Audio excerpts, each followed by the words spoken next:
1991. The perfect storm is hammering the Northeast. Coast Guard cutter Tamaroa is called to help rescue survivors from a downed Air National Guard helicopter in the open ocean. In life-threatening seas, the crew pulls off a rescue that would become one of the most storied operations in Coast Guard history. Welcome to the Real ResQ Podcast. We're proud to be part of Vertical Magazine's Helicast Podcast Network, recording alongside the Hangar Z, the Helicopter Podcast, Valor Flight Crew, and Vertical MRO Podcast. Real voices, real stories, and a real commitment to the professional excellence across our industry. A huge thank you to our sponsors for making this episode possible. Airbus, pioneering sustainable aerospace for a safe and united world. Go to airbus.com to learn more. Axnes, mission-ready communication, a robust, reliable, and integrated system. Learn more at axnes.com. Onboard Systems Hoist and Winch. When lives are on the line, proven performance means everything. Learn more at hoist-winch.onboardsystems.com. Ready Bar. No time to eat? Ready Bar has you covered because one bar equals one meal. It's complete nutrition you can take anywhere. When you go to checkout, use the promo code RESQ10 for 10% off at getreadybar.com. If you want to help support this podcast further, check out what we have for gear at therealrescuestore.com. Our next guest was one of the young Coast Guardsmen on the Tamaroa during that mission, and it helped shape the trajectory of his entire career. He's a guy who's probably spent more money on concerts than on cars. He plays competitive billiards, and his family has a home on the St. Lawrence River since 1907. Please welcome United States Coast Guard rescue swimmer number 351, Mr. Shawn Sullivan. My name is Jason Quinn. I am United States Coast Guard rescue swimmer number 500. These are my rescues and rescues from those of us that put our lives on the line every day so others may live. This is the Real ResQ Podcast.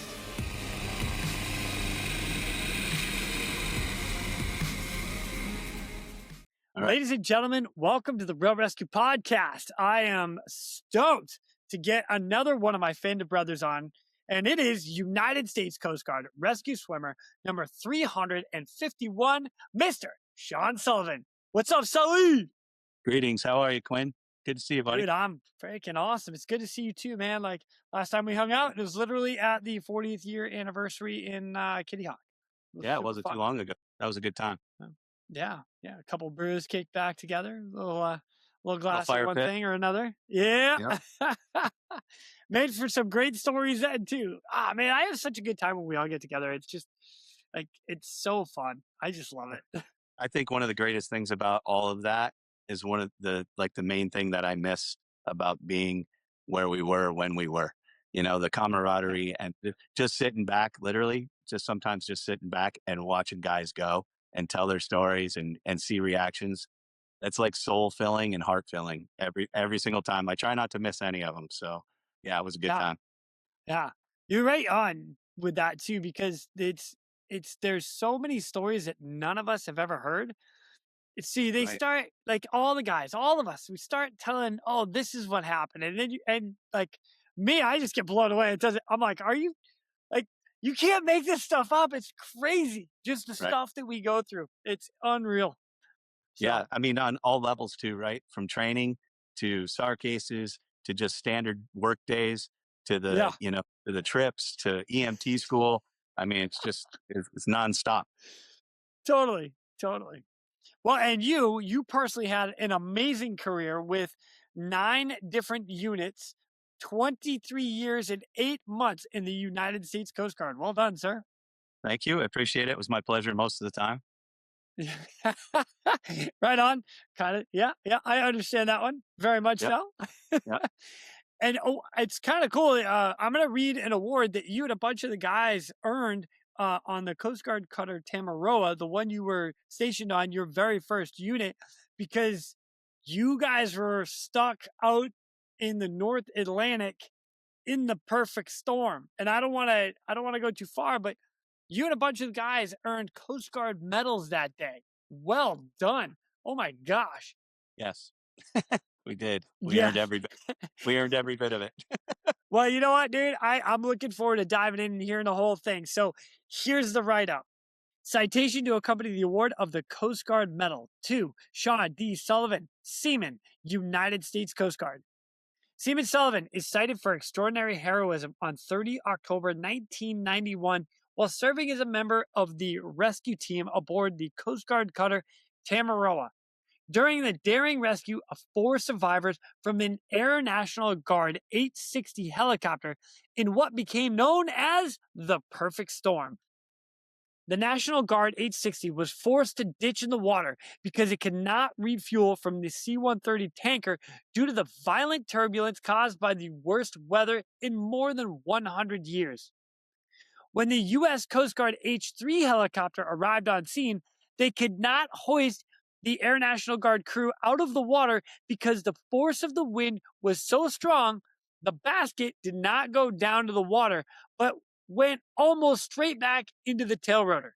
The Tamarindo became their only hope. Seaman Sullivan volunteered to be a member of the rescue team, knowing the grim fact that he could lose his own life if he was washed overboard.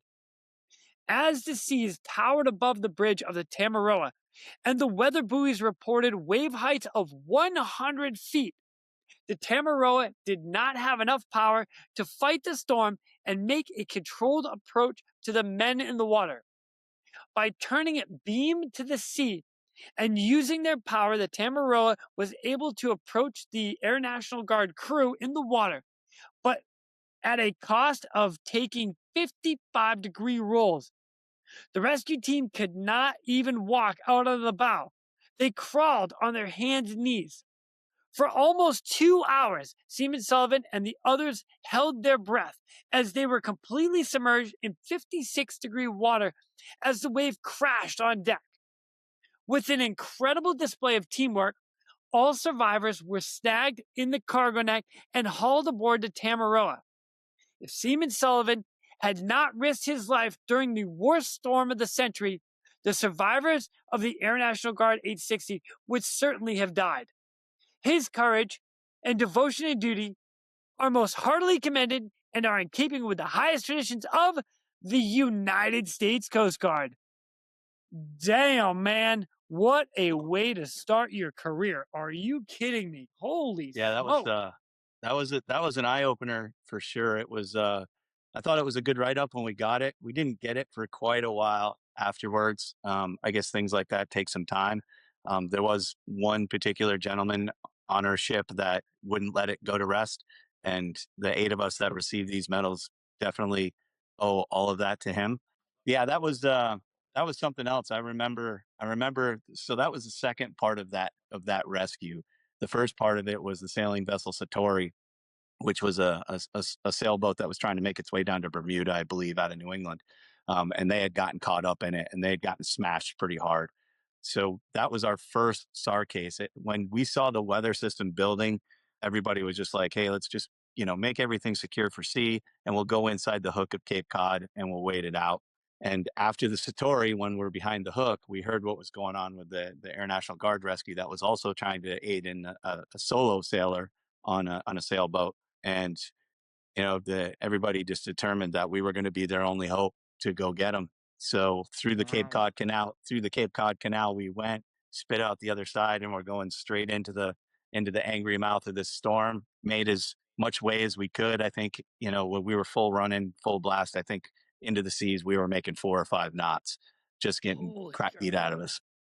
So as we, the way I saw everything go down, they brought the whole deck force onto the mess deck. We're getting, like I said, we're getting the crap kicked out of us. And our deck boss was just like, hey, I need a show of hands. And before he even finished the sentence, I put my hand up because I knew one thing. And the only thing I was thinking, yeah, I'm going to be in danger here, but I'm not going to be in danger inside the skin of this ship if something happens. That's all I kept thinking. I was like, my chances out there in the ocean, if something bad happens, are way better than being inside this boat. So selfishly, that's what I thought about. I was like, yeah, let's go save these guys. But if something bad happens, I want to be out there. So I raised my hand and 8 of us got picked and we went out there. I think what's crazy now is you look at the technology differences and the equipment improvements that we have that the current Coast Guard members are using, right? Dude, we went out there and I don't know if you remember or not, but we used to have these green foul weather jackets. They were like nylon that had a little bit of fleece in them, and they were Yeah. from like World War II, right? Didn't So they we have were like the hood with the little fluffy like white on well, the no, edge those too? those are the parkas. Those are the parkas. These Okay. were just like this was like a crew collared foul weather jacket from World War II leftover or something, right? And granted, and it made sense because the boat was built in 1943. So I think those jackets were initial issue on that boat, honestly, and I don't think they ever got new. But either way, so no Gore-Tex or anything like that, and then of course we just have our personal PFDs zipped up over the top of the green foul weather jackets. We weren't tied in. We had no like lanyards. We had no safeties. We had no anything. And so what we did have this, cable running up the side of the boat, the lifeline. And our plan was 4 on one side, 4 on the other. And as we went underwater, which we did probably every 30, 40 seconds, we would go underwater for 10, 15 seconds. We would come up and we would yell our numbers out if we were still there. And we would just Holy cow. hang on to the lifeline, come up 1, 2, 3, 4 until we heard 8. Um, so it's crazy to think back on like how we got that done. I think one of the coolest things, the guy that I mentioned before that made all this happen for our award, I was on the team with him, and we got hit by a wave. We went under, and I felt something like sweep behind my legs. So I'm hanging onto the lifeline with one hand, and I reach down and I grab a hold of whatever it is, and we come up out of the water, and I've got him by his hair. And I looked at him and I was like, "I got you, sir. I got you." He got back up. He's like, "Thanks, Sully," and he smacked me in the head, and off we went. So Oh my yeah, gosh. yeah, dude, it was crazy. Now, granted, we weren't the only ones that were instrumental in saving those gentlemen's lives, right? We had guys that were up on the gun deck, so we were on the main deck, up on the forecastle, the bow, and then we had guys up on the other deck above us, popping off parachute flares like they were going out of style, And without them illuminating the scene, we honestly wouldn't have been able to see anything. They were in just as much danger, but we were the guys that put hands on, as the survivors floated into, or we floated down on them, and they basically had to entangle themselves in this cargo net that you would flip over the side, right? And Yeah. they would entangle themselves in it, and then we would pull them up and over the side, and they'd flop on the deck like fish. Most of them were pretty messed up physically, banged up from ditching the 60. And then after they were all on board, we still were there for, I think, probably like another 18 hours or so, because Arden Smith, their PJ, who was tragically lost during that rescue, we were searching for him. So, we kept lighting up the sky, kept looking for anything. I mean, as a PJ, that if anyone was going to be able to make it, it would have been him. But Yeah. as the interviews happened throughout the crew, from what we understand, is he probably missed 100-foot wave when he went out with the raft, and it just hit the water, and it probably had a bad injury. So yeah, that was heartbreaking not to be able to find him, because we did such an awesome job with the other 4. Yeah. And it's funny how that particular incident set everything in motion for me in regards to what I did following that, right? I knew that I either wanted to drive the big 42-foot offshore powerboat chasing drug runners out of Yeah. Miami, right? Or I wanted to be the guy jumping out of helicopters when I joined the Coast Guard.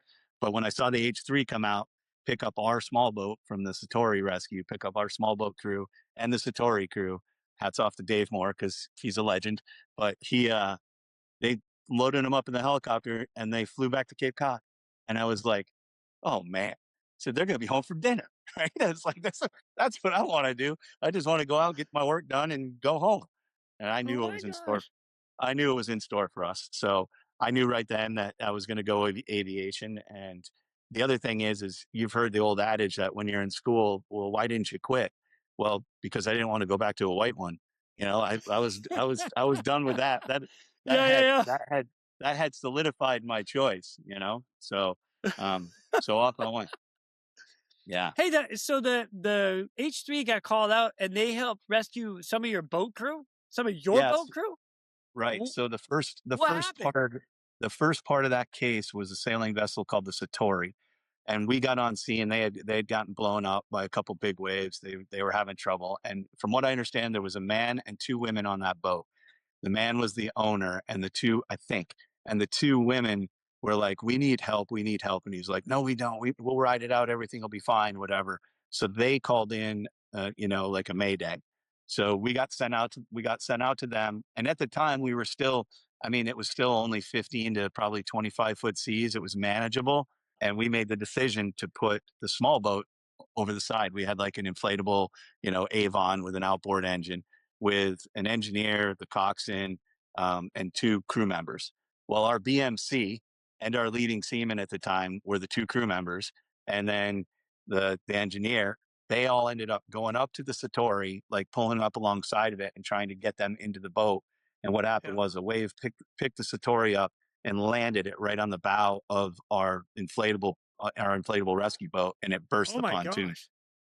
So when Oh it burst, man. or when it burst the pontoons, they just kind of did a little daisy float away from the Satori.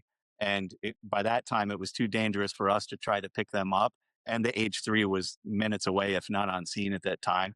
So the Satori crew jumped in the water, huddled with our guys. I've got pictures of it somewhere. Huddled with our guys, and then Dave Moore went down. I think it was Dave Moore. That name sticks in my mind. Um, Swam up to them, picked them up one by one, and flew them back to Cape Cod. So now you have to understand that we're without our chief, our bosun mate chief. We're without our leading seaman through what's about to transpire into this next rescue of the Air National Guard guys. So we lost like two legs of our leadership chain of these bunch of, vagabond kids that had never done anything like this before. So we're just like, all right, let's make it happen. So I mean, it was Wow. legitimately a bunch of 23-year-olds and under that just went out there and did it, including our deck boss, who was fresh out of the academy. So, I mean, it was wild, man. It was wild. Dude, what the heck? Yeah, Man, it was wild. Um, epic. yeah, yeah. I'll tell you what, you haven't lived. You haven't lived until you're inside a ship that's, over 200 feet long, 205 feet long. You haven't lived until you've taken 3 steps on one of the walls, looking down through a porthole at blackness. When the boat is on its side and you're walking on the bulk, you haven't lived. Apparently, I haven't lived then, and I Yeah, don't think I want to. that makes you go, oh boy, So What the heck? That's yeah, awesome. All right. yeah, Well, before we get into your swimmer career, which is, thank you for like starting us out with this. Holy cow! yeah. Where are you from, and what the heck brought you into the Coast Guard? Yeah, so I grew up in a little itty bitty town up on the St. Lawrence River area in St. Lawrence County called Norwood, New York. When I was a kid, my parents would bring us to Maine for a week out of pretty much every year, almost every year. And we would be on the beach in Maine, and I would always see these Coast Guard helicopters flying up and down the beach, doing patrols, doing their thing. And I just always being it like enamored by it, like looking at it like it was the coolest thing in the world to see this dude sitting in a door just cruising the beach, checking things out. I'm not saying that's what did it, but I think that seed was planted very early. As I went through my college experience, which probably wasn't the best call for me. I was kind of a lost kid, as far as looking for some sort of guidance or whatever. And college isn't really the place for that. So I did No. have a great time, and I found a fraternity that took me in and tried to show me the right ways, but I was still kind of looking for some sort of direction. And at that point, I started talking to my older half brother who has an amazing career in the Navy. Actually went to the Coast Guard Academy first, then left the academy and enlisted in the Navy, retired in the Wow. Navy. So I reached out to him and I told him, I said, hey, I'm thinking about joining a service. And he was like, well, what do you want to do? And I was like, I think I'm going to go buds. I think because I was always really physically active. I mean, I always thought about, all right, I want to be in something that's going to keep me moving, keep me doing my thing, blah, blah, blah. Not thinking for a second that 25 years down the road, this big body would start to break down, because you just don't think about that, right? You don't think about it. I'm still So fighting it myself, Sully. yeah, I know, man. I know. I've had like 7 surgeries since retirement. So, but Jesus. anyway, so I reach out to him and he was like, you know, the Coast Guard has this new program because this was in 1990 and the swimmer program just started kind of 86, just kind of getting kicked off, you know, the whole Yeah. thing. And he was like, they have this program where, you know, you're a rescue swimmer, you jump out of helicopters and you do this and that and you work out and blah, blah, blah. And he was like, and I know you. He goes, you know, you're going to train to save people instead of trained to possibly have to kill people. I mean, I'm almost positive that's a word for word what he said to me. You know, wouldn't you rather train for something you do every day than train for something you hope never happens, kind of thing, right? Yeah. So I was like, Yeah. Yeah. all right. So I went and saw a Coast Guard recruiter in Syracuse. He told me what I had to do. I went, took the ASVAB test, and he, you know, called me up. And he said, hey, you can do whatever you want in the Coast Guard. Apparently, I did good on the ASVAB test, and he was like, what do you want to do? I was like, I want to drive the boat or I want to jump out of the helicopter. And he told me, all right, that's bosun mate or ASM, and it was ASM at the time. So off I went to the Tamaroa. And then, of course, the wait list to be an ASM back then was just about 3 years long. So I knew that I Yeah. was going to have to, Crazy. I was going to have to do 2 years all the way through the, you know, through the Tamaroa and then somewhere else. But yeah, growing up in upstate New York, I spent all my summers either, you know, for a week in the ocean or on the St. Lawrence River at our family property. I was always in the water. I wasn't a competitive swimmer. I wasn't, you know, I wasn't Johnny Goldfish or anything like that, but I knew my way around water and I was always comfortable in it. And you know, I think that it played a huge role. That's really cool. I like the fact that you were not a competitive swimmer because I wasn't either. And Yeah. but it's being comfortable in the water.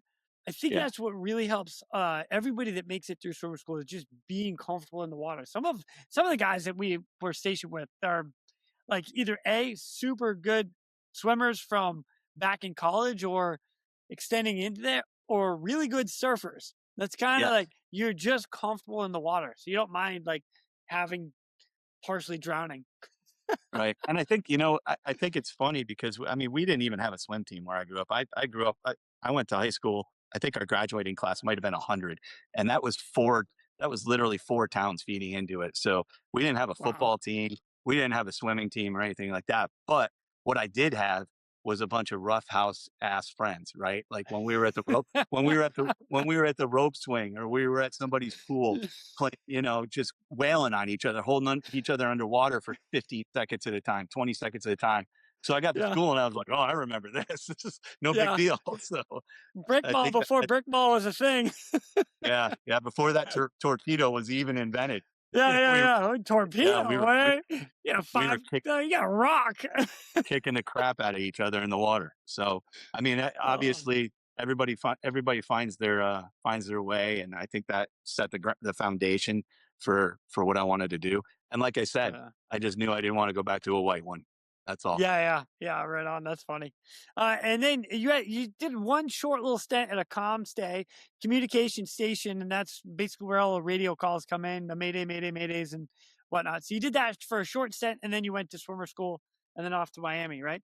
Yeah, so ComState Boston and Marshfield, Massachusetts. Met one of, you know, my lifelong friends there. It was just kind of we worked for a really, really cool warrant officer and he knew where I was going and he knew what Jamie wanted to do. And his plan for this beautiful piece of property was to build this rock wall all the way around it, old school New England style rock wall. Yeah. So it would be like every 2 days, a dump truck would show up and just dump these rocks where we left off. So basically, that was my strength building every day, was just building this rock wall, getting poison ivy, getting broken fingernails, you know, just building a rock wall. That's what we did. And then literally, Jason, like I think it was 6 months after I left. I don't know if it was around when you were in, but there used to be the Coast Guard cutter or the Coast Guard bulletin. It used Oh to be yeah, a yeah, yeah, yeah, yeah. I so totally remember a little magazine that would come out like to yeah. all the units. Yeah, it was awesome.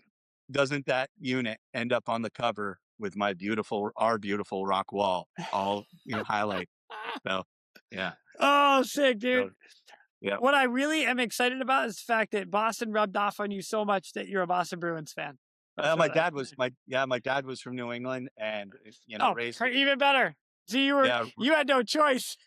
Yeah. Raised me a huge Red Sox fan. I took some savage beatings growing up in New York being a Red Sox fan, but Oh, you no know, it is doubt. what it is. 86 was a bad year, man. Oh, yeah. Yeah. Yeah. Yes. Yeah. Buckner. What happened with Buckner? Gosh. Yeah. Stay down on the ball.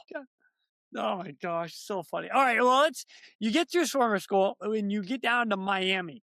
Yeah. You have actually, I'm going to go through a bunch of different rescues that you had down there because you had a pretty good crew down there. But let's start with this one.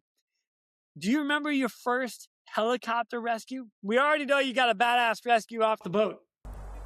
We're going to divert real quick to thank our sponsors. Whether your mission is saving lives or servicing high-value assets, Onboard Systems Hoist stays ready to assist. Features such as single point payout reduce the potential for hoist-induced load swings, enhancing overall safety.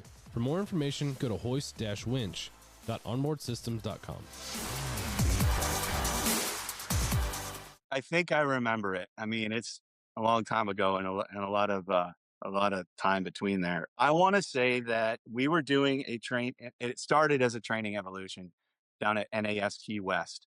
So what it was, we were going down there to hoist pilots. I believe they were pilots in training out of the water. So they would know what it was like to be rescued.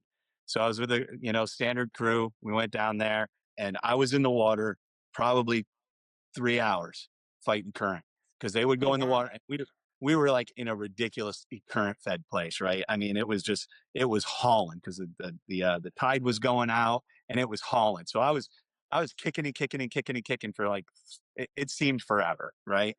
So we get done with the evolution and I am friggin' wiped out. I mean, wrecked. We get back to NAS, we fuel up, full bag of fuel going back to Miami. We get airborne, and as we're airborne, district calls us and they're like, "Hey, we've got a medevac that needs to take place off of this catamaran. One of those, it's called the Sebago, and it's one of those big, sunset cruise, if you will, snorkeling catamarans." So I'll just say Double D is the flight mech of choice. If you have never heard of Derek Dade, he was the man, dude, as far as a flight mech goes. So off we go. Yeah, off we go. We get to the sailboat. I look down and I see what's going on, and it's pretty much mayhem. But I know that we got to do it. We got to do this job, right? So I look at Derek and I was like, "Derek," I said, "put me right next to them." And he was like, "I got you." And literally, man, I go out the door and I come down to the netting of this catamaran, and I literally land and sat down, and I'm right next to them doing CPR on this woman. I mean, it couldn't have been any better. I didn't even have to look up. I just unhooked and up it went. And these were the old HBU 11 harnesses, right? You never Oh had my that? gosh. The strap? No. Like just hanging. So I got down there and, as EMTs, our first thing is to evaluate everything and get everything ready. And I look at the two poor women that are doing CPR on this woman. I was like, all right, I kind of watched her chest while they were doing breaths, and I was watching the compressions. I was like, "You're doing a great job. Just keep on doing what you're doing." And I'm not talking trash about anybody here, but we're talking about a substantially sized person that they were working on, very substantially sized, who had had this incident in the water while she was snorkeling, and somehow they got her back up on the boat. So I set everything up. I call for the litter. They bring the litter down. I get her into the litter, and they pick her up and over torque, a pretty bad over torque because they had a full bag of gas and she was big, and it was the old school Bravos. The engines and everything hadn't been really done up yet, and they over torque, and I just see them go into forward flight. And they call me on the radio and they're like, "Yeah, we'll see you back in Key West. We got to go." And I was like, all right. So there I am. So there I am in my blue flight suit, right? And I just sent this woman off to higher level of care. And I finally get a minute to like sit up and look, dude. And it's VHS camcorders. Everybody had all this stuff running. And I was like, oh, I hope I did everything right. Right. Like you just start guessing and everything.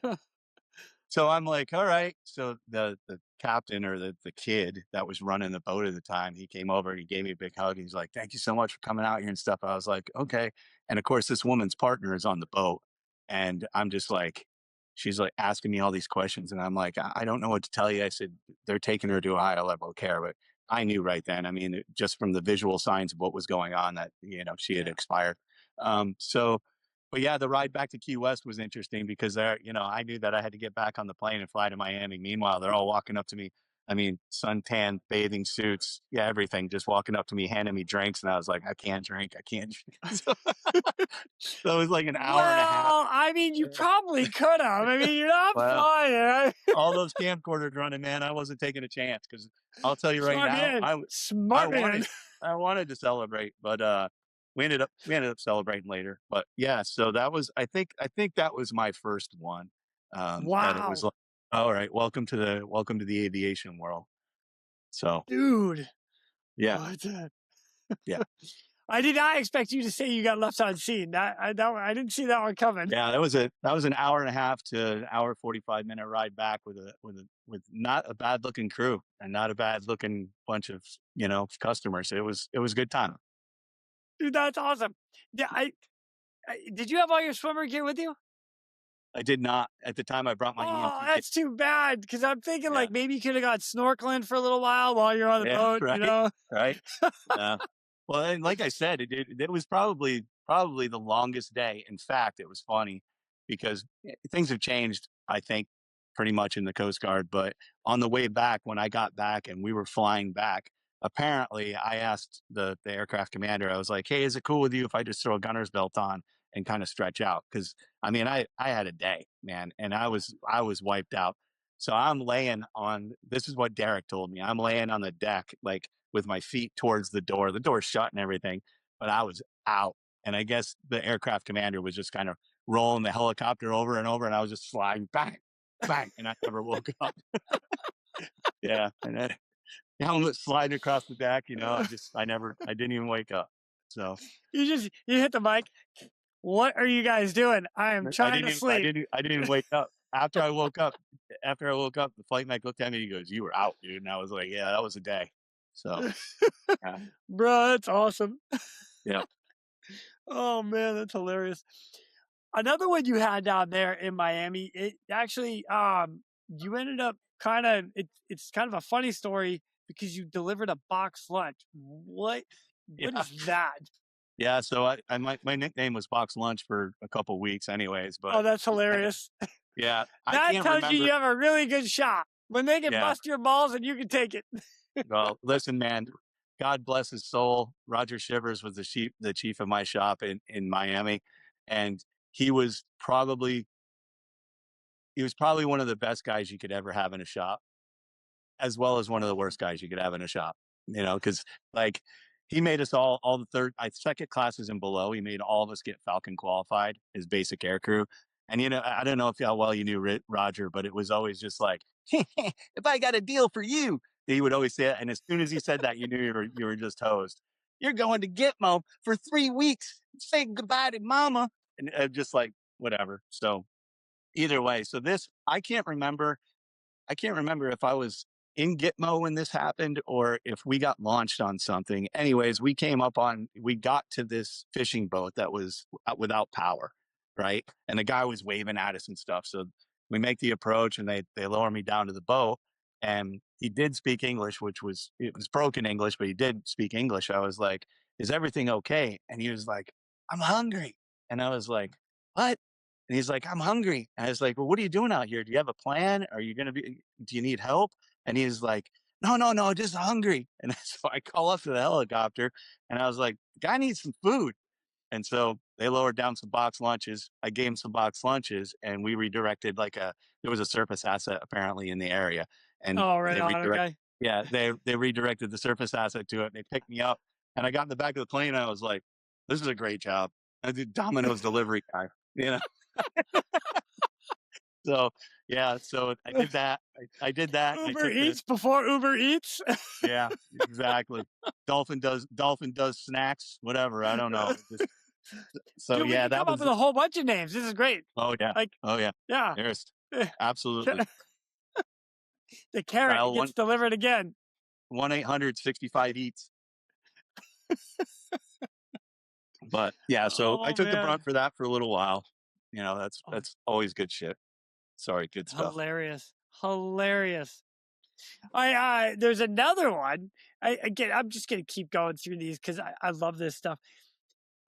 You you had another swimmer and another crew that had to respond to a bit of a plane crash. Yeah, that was a big one. So, Petty Officer Scott Trimble and myself had been selected for this particular day to perform at the Shell Air and Sea Show, which is a massive air show down off of Fort Lauderdale. Right? They have Sweet. everybody, the Blue Angels, the Harriers, they got everything, right? So Oh, the that's plan was, awesome. yeah, the plan was Air Station Clearwater had come over with their 60s, and we were over there with our 65s, but we were providing the swimmer assets. So the air show, we do our performance, which is basically we were doing 2020s at the time, 15-15s, like moving at 15 Yeah. knots out of the door at 15 just for the show, right? Yeah. So we do that. Awesome. We do that. The 65s take off, and then the 60s moved in to pick us up. The 60 moved in to pick us up. And so, neither one of us were qualified in a 60. We just thought it was cool. We were getting picked out of the water by a 60. So they pick us up out of the water, and we're high fiving. And dude, and this is no exaggeration, there's 1 million people on the beach. That's how many people get to this air and sea show thing. It's Like bananas. legitimately 1 million people. Like legitimately, you could hear them over the helicopter. For real. Is no joke. You could Wow. hear, yeah, it's mind blowing, right? So we get up, we got an adrenaline rush, and everything went perfect. We're high fiving each other and you hooting and hollering. And then the cockpit starts losing their crap on us. So like turn around and they're giving us shut up. And we're like, what? And we because we didn't have our helmets, and we put our headsets on, and we heard Value Jet from the time that she had declared an accident or an incident, the fire in the cockpit or the fire in the plane. We heard her communications from then until when it was gone. So immediately we bank Wow. off and we start heading towards the Everglades. We get there, we're the first ones on scene, and all I can tell you was it's eerie to think that there's this aircraft that's got a couple hundred people on it, and the size of it, to see a hole. That's all we saw, was just this hole, and it wasn't that big in the Everglades. Just where they had impacted and splashed everything away. It was just a hole, like a lawn dart went into it. So Wow. yeah, there was nothing initially, right? So we're like, no debris, no anything. It was just gone. So as we're hovering there, all of a sudden, we're getting overwhelmed with jet fuel fumes because they were filled with fuel. We're Yeah. getting overwhelmed with jet fuels. We would have to back off, jet fuel fumes. We'd have to back off, let the cockpit clear a little bit, and then move back in to see if we could see anything. And at that time, things started popping up, landing gear, luggage, clothes, shoes, that kind of stuff, suitcases, open suitcases. And there was absolutely nothing we could do but to witness that and see how final it was. Like just Yeah. gone, just gone. And I think as living down there afterwards for, I probably was down there for 2 years after that happened. And for like 10 months as they kept not excavating the area, but trying to find these things, they found the fuselage. I think it was something like 35 feet down in the mud. It Wow. No just way. like underground, and it was an incredible day, air and sea show wise, and then a really, really wild, terrible ending. But yeah, so I remember watching the news, and you could see both Scott and I's head sticking out of the 60, looking down and breathing that jet fuel in, and like looking to see if we could see anything, but there was just nothing. It Wow. was, yeah, pretty crazy stuff. Damn, man. You never know what we get launched to, and it's crazy to me. Yeah, You, yeah, for sure. and it's the other thing. I've talked about this here quite a bit. Is like the emotional roller coaster that we go through. You're on Yeah. a super high, like everything's great, to like crazy tragedy, right? Like within minutes of each other. Yes. Yeah. 100%. And like you said, you never know what you're getting launched to. And, you know, you have this idea in your head. At least I used to. I used to be like, okay, you can kind of see everything the way you think it's going to be, and Yeah. you might as well just throw it all aside. Because it's never quite what you think it's going to be. Yeah, never. You know what, you and I are probably similar, where you're thinking about the scenario that you're going into, whatever the case is that you get launched out on, and you've got this idea how exactly play by play what we're gonna do, and then Yeah, you get there and like, nope, none of that's gonna work. yeah. Like we're Peyton, practicing in the aircraft, we're briefing, and then we get there like, well, that brief isn't gonna work. Let's try something else. all you hear is Peyton Manning yelling "Omaha, Omaha" over and over Yeah, again. You know, like yeah. yeah. Oh, that's funny. But man, yeah, wow, thanks for sharing that. Jeez. Yeah. You also had to deal like Miami, and I've heard this like a couple times. Miami has to deal with a lot of the immigrants that come over, like in and around, depending on where you guys get launched out to. And I know, like down out of Clearwater, they go down to Great Onagua, and they go down to Bahamas and other areas, and they're dealing with a lot of that as well. Did you have anything like that while you were down there? I did. I had a couple. One of them that sticks out in my mind really bad was so there's a little outcrop of rocks off of Miami called Dogs Rocks, and then when I tell you it's an outcrop of rocks, it's basically a shoal of pointy coral bed rocks. We had a report from I think it was an air auxiliary guy, a Coast Guard air auxiliary guy. We had a report that there was a vessel and some people seen on this little shoal. So we launched out there. There was just enough space, and it was one of the hairiest exits I've ever done of a plane because I didn't get lowered down, but the pilot that I was flying with, I can't. It might have been Phil Ross again. I don't know. Came in, and literally there was a rock that was like this, that was Like higher than all the pointing all up, almost like a pointed, perfect pyramid. like Yeah. like a little pyramid that was about 3 feet higher than everything else. And he was just like, just going to put the right main on that rock, right? And hold there and you can hop out. And I was like, what? And the flight mech was conning him in. And dude, he came in and went just like this and just held it Just drop the right main on the little like pointy rock on the that's little 3 feet on the above little rock. all the. Oh, Nose gear and left main, not even touching anything. And he just sat it right there on that rock. And I just was like, all right, unclip my belt, hopped out and went and evaluated everything. So when I got up to them, they were they'd been out there for a few days. They were wrecked from the environment. It was hot. There was a breeze, luckily for them, but they didn't have any water. They were dehydrated. I think we put five. I think there was 8 total. 3 had expired already, and they had relocated them down to the area of away from the wind, and they were upwind from them because they had been there quite a while. And I think 2 were little kids, and 1 was an old man. So I put the survivors into the helicopter, and one of the craziest things is once I realized that those people were expired, there was a Navy ship pretty close by, and that's where we were flying them to get them medical care. And as we're flying, there's this girl. She was probably, I don't know, if I was to guess, maybe 15, 17 years old. And she was sitting in my swimmer seat and she was just huddled up like this. And all I could see was her jacket like moving a little bit, or like her shirt moving. And I thought she had a baby with her. And she opened her shirt up and it was a puppy. And I was like, oh how my is this puppy gosh. alive? How is this puppy alive? And there's 3 dead human beings on this island. And here's this puppy, this little itty bitty fluffy puppy. So I was just like, man. And then so we flew him to the Navy ship. We landed, offloaded him, everything. That was a quiet ride home.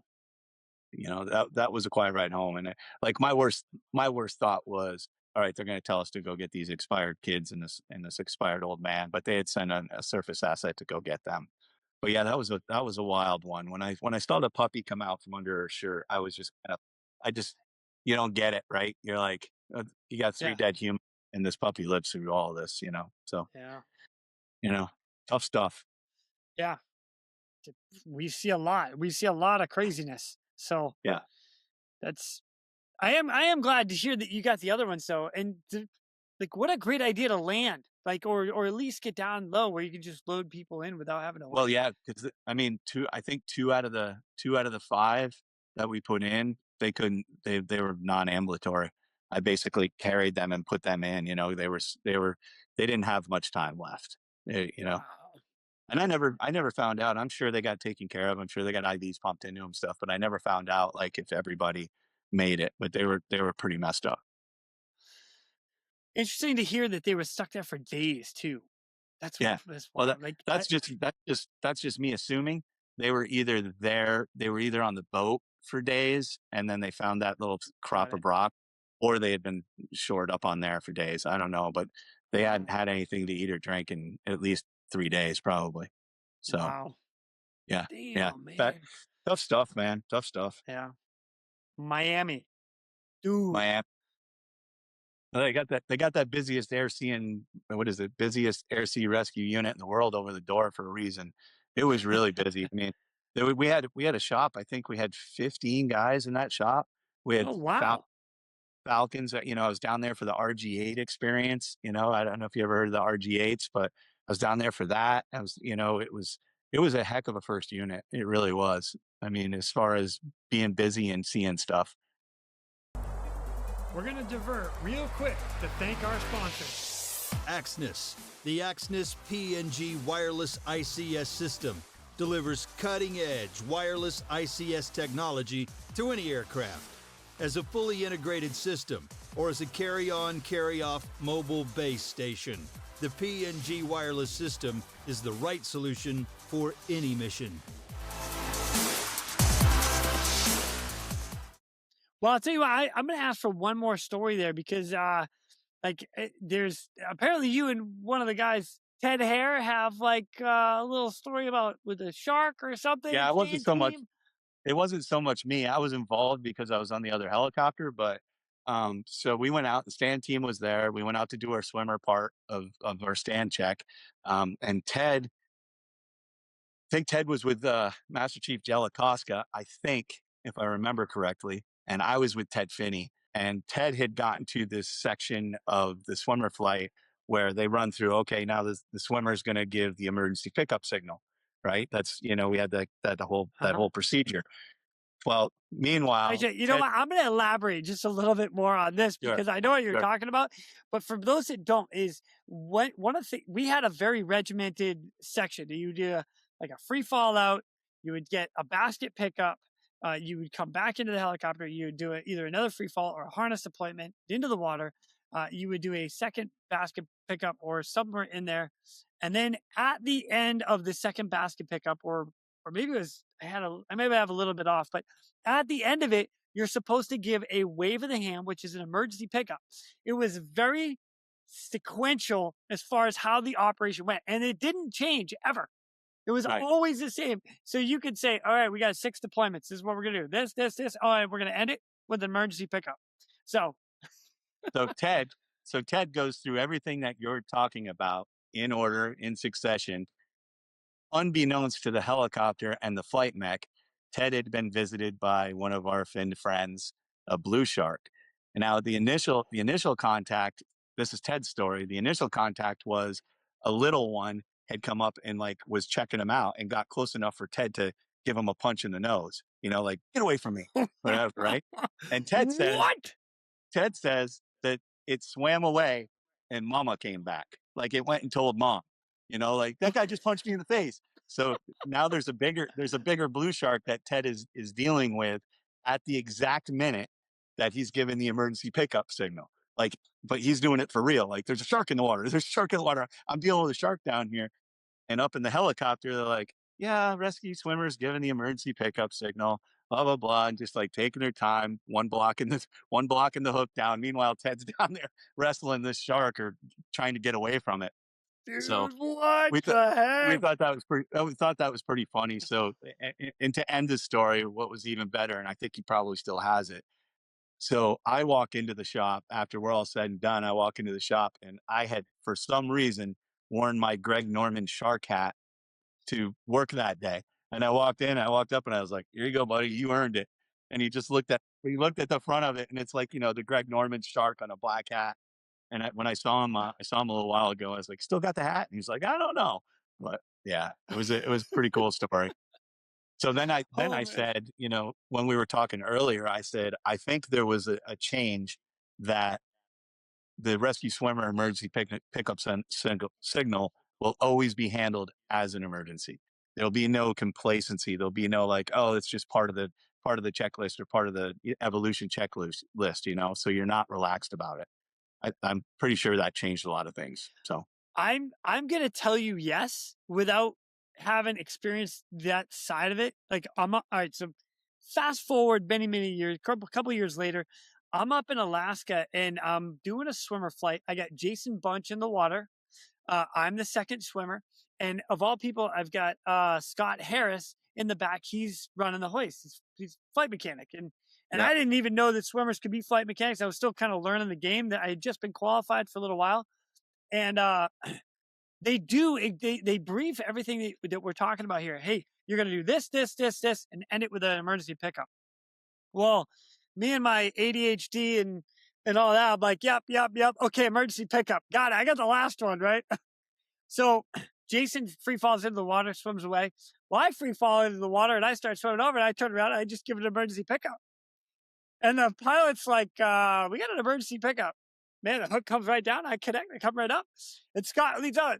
You got an emergency or are you just waving the signal? I was like, no, I was just waving the signal. He's like, you dumbass, that's the last one. Get back down there, go get Jason. I was like, oh, my bad. Yeah. So That sounds about right. but no, what you're saying is absolutely true. And from my experience, yes, they treated that as an emergency right up until I got up into the helicopter. Yeah, and they're like, yeah, no, what is wrong with you? Yeah. Speaking of Kodiak, Alaska, though, you went up there as well, right out of Miami. I did right out of Miami. I did. I think the longest trip you can make, changed station to station besides Hawaii. In fact, I'm pretty sure it is. But either way, I got up there in '97. I was assigned to Alpat, and part of that was, doing Bering Sea deployments out with the crab fisheries. I never did complete the flight mech syllabus. I kind of fought that the whole way. I didn't want anything to do with it. Didn't become a very popular guy because of that. But whatever. Whatever. So I was in Kodiak from '97 to 2000. It was an absolutely majestic place, man. I loved damn, we literally just missed each other then because I got up there in 2000. Wow.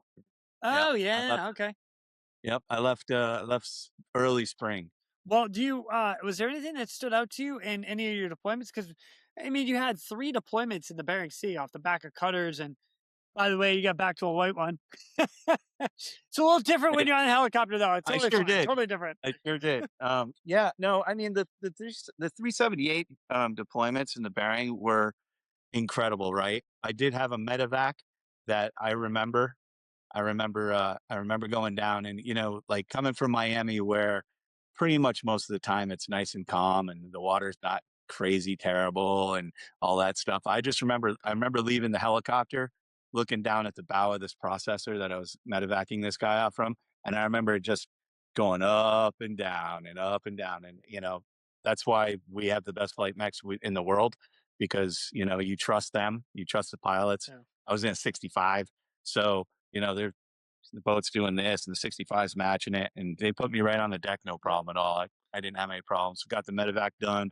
I think this particular medevac, this guy got banged up in a mixing unit. I think that was what was happening. He was in clean. That sounds terrible. Yeah, it was like lockout, tagout exists for a reason. I guess he was in there and somebody energized it and he got wrapped up in it and he was pretty banged up. They had gotten him out of there and pretty much stabilized as best as possible. But I think he spoke Japanese, and we just happened to have a Navy linguist or whatever it was with us because of where we were and what we were doing. And he spoke Japanese. So when we got him back and he was strapped into the litter, he just kept saying these words over and over and over again, over and over and over again. And finally somebody said, hey, that guy speaks Cantonese or Japanese or whatever it is. And he brought him up and he asked him what he was saying. And this gives you an idea of humanity, right? And cultural differences and this and that. The medic that was on the processor boat had pushed so many IVs into him that he had to urinate so terribly. But because he was of, a certain culture, he would not just pee himself. Right. And that was his Yeah. only concern. He didn't want to show that he had urinated himself in front of other people. So Wow. literally, pick the Stokes up on its side, got him all set, and let him urinate. And literally, his whole demeanor just changed. He was just worried about that. And so when I watched that, I was like, yeah, there's cultural differences there, because you and I just would have let her go. Yeah. I gotta go. I gotta go. Just Let get her ready. go. You gotta change your Yeah. clothes. Yeah. So we got him over to St. Paul. I think it was St. Paul, and they flew the jet out. They loaded him up. I think he ended up making it. But yeah, it was crazy to see doing operations out there. I mean, it's hit and miss, right? It's hit and miss with whether or not you're out there when something really bad happens, or you're just out there getting the crap kicked out of you as an asset. Yeah. Yeah. We did a lot of Cold Bay. We did a lot of, St. Paul, hiding away from the storms and stuff, and sitting, twiddling our thumbs and running on the treadmill in Dutch Harbor or whatever, Yeah. Trying to So, find a place to hide away from the wind in some like nook and cranny. Which yeah. way's the I wind will say going? that Okay, we go that side of the island or that side of the wherever. I will say one of the craziest experiences I had was I did a swimmer flight off of St. Paul. One of the pilots needed mins or something like that, and it was the coldest like I can ever remember. The wind was howling. We were on the lee side of the island, so there wasn't terrible wind. And you may have experienced when you were up there, but the water was so cold I couldn't get any propulsion. I couldn't kick. It was like a slushy. It was like I was inside a massive slushy, and there was no I couldn't do anything. I couldn't kick. I couldn't move anywhere. It was the wildest thing ever, and I was just like, I can't do anything. And so I'm in a slushy. It was weird. What? Okay, I did not experience that up there. I was in Yeah. water the whole time. That's wild. Yeah. Yeah. It Damn. was, I think it was like one of those February deployments or something. And the water was just like right there at the salinity freezing level. And it was crazy. Like come up your face is Dude. all covered in ice. And yeah. I am literally never gonna look at a slushy the same again. I'm gonna look No, at it every time thinking you, Sully, can't swim in this. Sully can't swim in that. Sully's got no kicks. So, but yeah, I mean, Kodiak was incredible. I think the one thing that I remember the most was I did a south trip instead of a Bering Sea trip, and the 378 that I was on was going down. It was after one of those devastating landslides or mudslides, and I want to say it was El Salvador. I can't remember, but yeah, we got there, and our job was, and it had to be 105 degrees with 250% humidity. And our job was at the base of this mountain where this landslide had happened and covered this whole village, basically.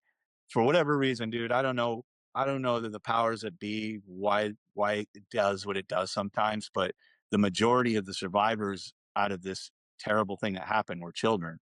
So, all their parents and their sisters and brothers are all up there. I don't know if these kids were at a school or something like that, but it was all kids. So we're building like a makeshift town for them. And our job was to, dig holes and get things ready for them and line areas and do all this kind of stuff. And I remember when we were done, it was 2 full days. And I remember when we were done, these kids hanging on to us, hanging on to our clothes, crying, and speaking Spanish, like, take us with you. And we had to get back on this bus and go back to the ship. And I just remember feeling incredibly blessed to be able to do something like that, but also feeling incredibly sad that I couldn't take all of them with me and bring them back, to something. So humanitarian efforts while I was in always affected me more than, the search and rescue or the medevacs or something. When you see the desperation and you see the hurt, that kind of thing was hard. So it's I feel the same way, and I look at some of the things that I've done. I've been truly blessed as well, and I'm so grateful. I thank God every day. Like, thank you so much. I've had an opportunity with my family to go down to Mexico a couple times, and I'm going off on a little bit of a sidetrack here, but we did mission trips every year for 4 years, and you were down there for 1 week, and we were able to build a house for a family down there that, at one point or another, could have been living in literally like a, a crate or like nothing. And it was that humanitarian service was we get home, you're so grateful when you get home. And it really does. So, it really does open your eyes to perspective in regards to, how lucky we are to be in the position we are, to live in the place that we live. It's to have the resources available that we have we take them for granted every single day. Sure do. Yep. Dude, crazy. Well, I'll tell you what, do you have anything else in Kodiak that you want to continue on, or do you want to drop down into Detroit? No, I think other than I miss it every day because I miss the fishing up there. And, I didn't become a hunter until after I left Kodiak. So I would love to go back and hunt in Kodiak. But all right, let's bring you down to the Motor City, all in the Great Lakes. Great time. It's all freshwater. Welcome to freshwater. Woo-wee. Tastes delicious. Tastes delicious. It was so awesome to go from the two extremes, like of the Caribbean and then Alaska to get back to the lakes, because that was a water that I was familiar with being in. Like I used to tell everybody, I carry a little snack of treats for the perch and the pike, give me the fishies and feed the fishies there, not worried about anything bigger than me coming up and grabbing me. So that was always good. Night flights were a whole lot different in Detroit than they are in Miami. So, but so Detroit was my first stint in Detroit. Was an incredible experience. I really had a great time there. At the time, my dad was in New York and he was fighting, the big sea, and I was as close as I could be. That was a terrible thing, but I was as close as I could get. And the command was incredible during all of that. They were take as much time as you need and go handle your business and that kind of stuff. So, I do have a funny story at the end of this about that, but, I really enjoyed being there. It was a great crew, had incredible times, some great events in regards to becoming, familiar through various schools on ice rescue procedures, because, if you think about it, I mean, Lake St. Clair, Lake Michigan, Lake Ontario, in the winter, they become like ice fishermen's paradise. But and I'm not saying anybody that ice fishes falls into this category, but sometimes there's a little bit of lack of intellect when it comes to going out onto frozen water to try to catch fish. A couple of cases, we would have, or I had, were, guys getting hooked up on ice floes, that they would, the ice would break off because of the wind, and then they would start floating away from where they came. So we would go out and pick them up. I had a couple of those. I do remember one case in particular I got launched on. A guy had gone through the ice. They knew where he was, but nobody had seen him yet. And so we got out there and they lowered me down, and he was half in and half out of the hole, kind of hanging onto the side. And he'd been gone a long time. He was, frozen to the ice. And, once we found him, I didn't have to chip him out of the ice. I was going to say, what do you do? Yeah. Oh my gosh. Surface assets came out. The fire department came out. We found him because we were able to, do a big search out where his tracks were. And then we saw the hole. But he just didn't make it out of the water. And let's see. Yeah, that was that. And, like I said, the ice rescue school was incredible. Getting out to teach. Can I jump on that for a little bit? So I never got a chance to do any of the ice rescue stuff. I remember it being talked about in the manual. And I know there are other units around the world that do similar, but you guys actually had like pickaxes or ice axes or something where you could crawl and punch the ice. Am I on point with some of this, or? You're totally on point with it. They're super cheap, and they can save your life. And, for anybody that might listen to this that ventures out on the ice, get some ice picks. They literally have a long string that you can put one string down your arm, around your back, and down your other arm, and you can tuck them up under your sleeves or whatever. And if you do fall through the ice, they're orange and they're about this big. They're probably 4 inches. Of course they're orange. I'm absolutely getting one. Gonna match the podcast. Yeah, when you punch, I have a set. I'll send them to you. Oh, But my man, dude. I know. I'm yeah. coming to get them from you personally. That's how that's going to roll. When you punch Anyway. the ice, there's a pin in there, and it allows you to kind of pull yourself out of the ice.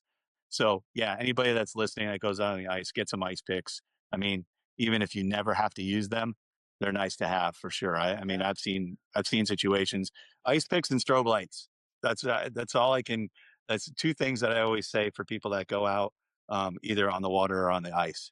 Two things that will Nice. always save your bacon, especially with our assets that use NVGs and stuff. You know, that's a huge thing. Well, all right. So let me ask a little deeper. Like you as a rescuer, what are some of the key points that, and even if you could pass on something that was given to you as a rescuer, like how are you approaching people? How are you getting them out? Or do you use the helicopter? Are you still connected to the hoist cable? Or do Yep, they tie a yep. rope on you? I'm going way Yeah. too deep. All right. And let's start with the first one. All right. So if we get a call if somebody's through the ice, right, we would go out and the helicopter, they would call it catenary. It's almost kind of exactly Yeah. like a direct deployment. It really is just like that. It's just that you're you're going down to the ice and walking out to where they are. They're not putting you in the hole right on top of you, unless it's a big hole, right? So then you get on them, you get behind them, you hook them up with the strop, and you can get them out. Then the helicopter will gain some altitude, come straight over the top, and pick you straight up to it. Things may have Wow, right on. things may have changed now. I mean, like when we were training, we would always do like ice rescue training. Everybody in the shop would do it, and they would take us out to the ice and put us down. And our job was kind of to walk to the edge and jump up and down until we fell in, right? So we could feel what it was like. Yeah, yeah. That's So my type of training. That's my favorite. Oh, yeah, no, it was fun. keep It was telling me, fun. oh, look, I fell through. Yeah, that's probably okay. This Yeah, go won't out, hold you. jump up and down on the edge until it breaks, and then you're in the water, and then then they could do the rescue. Sometimes you could just Oh, kind that's of funny. because we wore those cleats on the bottom of our boots so we could walk, and sometimes you could do like a little shuffle and then just slide off the edge into the water. You could have some fun with it, but you know the big thing about that is on the rivers. So all the rivers that connect the Great Lakes, like there's a lot of rivers up there. What people don't understand is that the water underneath that ice is moving. In the lakes and in the lake areas, the water is pretty sedentary. But on a river, that water is always moving. And what people don't understand is if they go through the ice, there's current underneath there that'll pull you, I mean, and it yeah. can pull you under the ice depending on how deep you go. It's spooky stuff. So Oh man, yeah, because then you're not yeah, popping back up, or if you pop back up, you're popping up into the ice. yeah, Yeah, and there's yeah, nothing. Oh my gosh. and moving Dang, away from the man. hole. So Yeah. Wow. um, Wow. yeah. So other stuff that happened there. I can't. Somebody that's listening to this is going to correct me. I know they are, or they're going to say, "Good job, you remember." I can't remember. I literally can't remember if it was Detroit or Traverse City because I went from Detroit to Traverse City. Well, while I was there, I was on deployment to either Waukegan or Muskegon, and we got called to aid the Indiana State Police with what was a very substantial marijuana bust. And it was a great story. Yeah, it was a great story. So there was an outcrop down off the farmlands and stuff, and the bad guys out of Chicago had really cultivated this area, and so our job was going to be to go help them load these plants up and bring them to the truck site, which would then bring them to the burn site. So as a swimmer, I was basically the dispensable one, right? They could get rid of me and still operate the helicopter just fine. So like, all right, Sully, you're gonna go help those guys. I was like, all right, sweet. So I got out of the helicopter. I met with the state troopers, the Indiana state troopers, and when I got out of the plane and walked over to them, they were like, all right, we're gonna let the helicopter take off, and then we can have a chat with you. And I was like, okay. Helicopter takes off, and they're like, listen, we got 3 of the 4 guys. There's still a guy out here. He's heavily armed. We just need to let you know. And I was like, okay. So I don't have a gun, so I'm going to stay as close to you as I possibly can. So Jason, when I tell you that as far as you could see standing, there were 8 to 10 foot plants, all individually potted, not a single brown spot on a leaf. They were beautiful plants as far as plants go. All right. Yeah. And they were going and they were chopping them down at the base and then stacking them up in like 5 or 6 at a time. And then the helicopter would come in. We would all the way, dude, we had the tail boom completely empty. The helicopter was emptied out except for the friggin' flight mech seat. And we stuffed this helicopter full of weed for like 6.5 hours. 6.5 hours, man. Like literally just, I was covered in oil, higher than a kite. I was lit up, right? And I was so, by the end of the day, I was sitting on a stump and I was like, holy cow, I am high as balls right now. So I, like literally, I'm covered in it. It's all over my neck and my face because it was 100 degrees out. So you're sweating and that oil gets on you and it goes into your skin. So we load this helicopter up for 6 hours, right? They pick me up. That's hilarious. Oh God. So the end of it, the last run after it's all gone, right? I'm looking at this state trooper and he's banged up too. Like we just look at each other. He's like, you all right? I was like, I'm high as shit. And he's like, yeah, me too. And all day long, this friggin', you know, those green-eyed horseflies? They're like that big all day long. They're like an inch long. Like, oh, Dude, they're awful. They bite you and it feels like they take out a whole section of your muscle group. Anyways, all day long, they are just all over us. And we're sitting on this deadfall tree. We're just sitting there and this friggin' fly is flying around, right? And all of a sudden it lands like 10 feet in front of us.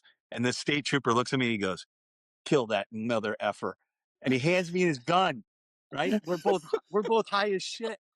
And I look at him, I go, what? And he goes, you any good with one of these? And I was like, I'll give it a shot. So I take his gun and I'm like, boop, boop, boop, boop, boop, boop, and I just unload on this log. I think I completely missed the fly, right? Now, because of our state of consciousness, we're not even thinking that they still haven't gotten number 4. And the radios just go bananas. Shots fired, shots fired. And this cop is like, oh, this cop goes, oh shit. And he gets on his radio. He was like, that was me. No big deal. Everything's fine. Everything's good. You know, like just like, and I'm just like looking at him going, we're going to get in trouble. So anyways, the helicopter comes back and picks me up. And before I even get in the door, the flight mech looks at him and he goes, oh boy. And I said, yeah, man, we go back. Obviously, a letter goes to medical that I've been covered in THC oil for 6 hours. Dude, like 2 days. I was high as shit for like 2 days straight. Just wandering around. I was like, yeah, what's up, guys? So you just walk in the shop, start laughing. They're like, go home. Yeah, it was pretty good. Actually, you know what? Oh, gosh, that's funny. Now that I remember, it was Traverse City because I went to Traverse City Medical for that one. So now that I remember, the next tour. But yeah, that was a great story. I tell that story a lot. I'm so happy you shared it with me right now. That's amazing. We're going to divert real quick to thank our sponsors. Airbus. Airbus provides the most efficient helicopter solutions to its customers who serve, protect, save lives, and safely carry passengers in demanding environments. Its civil and military helicopters are flying all over the world, making missions possible. Visit airbus.com for more information. Here's another funny one. One last Air Station Detroit story I'll tell. We got assigned to go to the Cleveland Air Show. The Blue Angels were going to be there, the whole deal, right? My dad had already passed away, and I was back on flight orders. So my dad, scared to death of flying. He came to see me one time when I was in Miami. That was it. He just couldn't fly. He hated it. Came to see me in Miami. But after he passed away and I got a bag of his ashes, I made it a point to take him on every flight. You're going on every flight. Oh, that's awesome. Right. So I had this little blue felt bag. I obviously still have it. And I would set him up on the raft in the 65 so he could see out the window or like witness all this stuff and experience it. So we go to the air show and he's in my flight bag. I pull him out, I stick him on the raft, and we go to the air show. We land. So as it happens, we get launched on a SAR case that night, like in the middle of the night, looking for this guy that was on a sailboat.